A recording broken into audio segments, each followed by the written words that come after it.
Selamat sejahtera murid-murid. Jom belajar sains bersama Cikgu Yas. Topik kita pada kali ini masih lagi tentang sistem pernafasan manusia. Kriteria kejayaan selepas murid-murid belajar dalam video ini adalah murid akan dapat mengiktiraf bahawa kadar pernafasan manusia bergantung kepada jenis aktiviti yang dilakukan. Yang kedua, menyatakan faktor-faktor yang mengganggu sistem pernafasan manusia. Apakah yang berlaku apabila kita menarik nafas murid-murid? Cuba perhatikan perubahan pergerakan pada dada kita. Ya, apabila kita menarik nafas, dada kita akan bergerak naik ke atas. Manakala apabila kita menghembus nafas, dada kita akan turun ke bawah. Pergerakan dada naik dan turun dipanggil sebagai kadar pernafasan. Bagaimana kadar pernafasan kita dikira? Kadar pernafasan dikira dengan bilangan naik turun dada dalam tempoh 1 minit. Cikgu pasti murid-murid ingin tahu kadar pernafasan masing-masing. Mari kita lakukan aktiviti ini. Sedia murid-murid? Letakkan tapak tangan pada dada masing-masing. Dengan kiraan 3, kita akan bermula. 1, 2, mula.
Bagaimana murid-murid? Berjaya mengira kadar pernafasan masing-masing? Kadar pernafasan normal bagi kanak-kanak yang berumur antara 6 hingga 11 tahun ialah antara 12 hingga 20 pergerakan dada seminit. Namun, ia bergantung kepada umur dan jenis aktiviti yang dilakukan. Sebagai contoh, apabila kita sedang tidur ataupun membaca buku, maknanya kita berada dalam keadaan rehat, kadar pernafasan kita adalah rendah. Apabila kita melakukan aktiviti berbasikal ataupun bersenam, kadar pernafasan adalah sederhana. Manakala apabila kita melakukan aktiviti renang ataupun berlari, kadar pernafasan adalah lebih tinggi. Cuba perhatikan gambar peparuh yang dipaparkan. Peparuh sebelah kanan adalah peparuh yang tidak sihat, manakala peparuh sebelah kiri adalah peparuh yang sihat. Murid-murid mahukan peparuh yang bagaimana? Yang sihat ataupun yang tidak sihat? Cikgu pasti kita semua mahukan peparuh yang sihat. Cuba murid-murid perhatikan 4 situasi yang dipaparkan. Situasi 1. Adakah situasi 1 baik untuk kesihatan peparuh kita? Ya, situasi 1 tidak baik untuk kesihatan peparuh kita. Kenapa ya murid-murid? Situasi 1 merupakan aktiviti pembakaran sampah, di mana pembakaran tersebut menghasilkan asap. Asap tersebut mengandungi racun. Ia boleh merosakkan sistem pernafasan manusia. Bagaimana dengan situasi 2, murid-murid? Situasi 2 adalah situasi di sebuah taman rekreasi.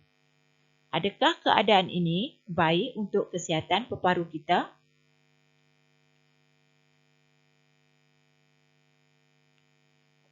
Ya, udara persekitaran yang bersih di taman rekreasi baik untuk kesihatan peparu dan juga sistem pernafasan manusia.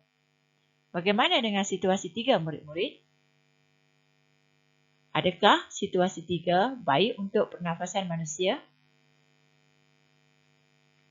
Jawapannya sudah tentu tidak. Agak-agak kenapa ya murid-murid? Situasi 3 tidak baik untuk kesihatan peparu kita.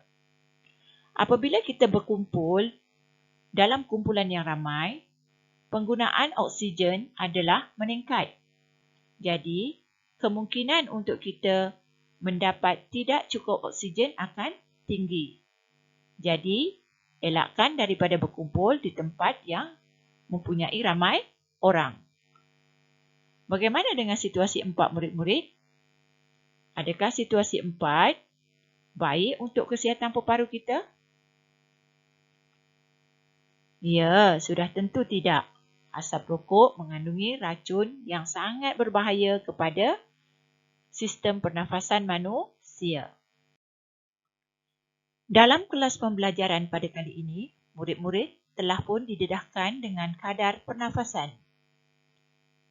Setiap manusia mempunyai kadar pernafasan yang berbeza. Ia bergantung kepada umur dan juga jenis aktiviti yang dilakukan. Selain daripada itu, kesihatan seseorang manusia juga boleh mempengaruhi kadar pernafasannya. Selain daripada itu, dalam pembelajaran kali ini, murid-murid juga mengetahui faktor-faktor yang boleh mengancam kesihatan peparu. Cikgu harap ilmu yang diperolehi pada kali ini memberi manfaat kepada semua murid-murid. Teruskan belajar murid-murid. Selamat berjumpa lagi.